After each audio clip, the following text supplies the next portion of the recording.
এক সময়ের কথা, সুন্দর একটা গ্রামে থাকত অমি আর রবি। তারা দাদুর কাছে শুনেছিল গ্রামের ধারে একটা পুরনো বাড়ি আছে, যেখানে নাকি রাত হলেই অদ্ভুত আওয়াজ হয়। ভয় পেলে কিছু জানবো না, চল ভাই একদিন গিয়ে দেখি। না রে, ওটা ভূতের বাড়ি, সবাই বলে। কিন্তু অমি সহজে ভয় পায় না। একদিন সন্ধেবেলা তারা লুকিয়ে সেই বাড়ির কাছে গেল। তুই দরজা খোল, আমি টর্চ ধরছি।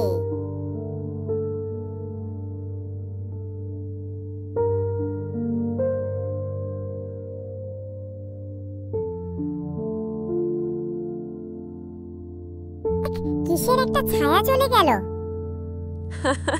এইটাই ভূত নাতি। তারা ভেতরে আরও ঢুকে দেখে ঘরের কোণে এক বুড়ো মানুষ বসে আছে। তিনি আসলে একা থাকেন, ভয় পেয়ে কেউ আসে না, তাই খালি বাড়িতে থাকতেন।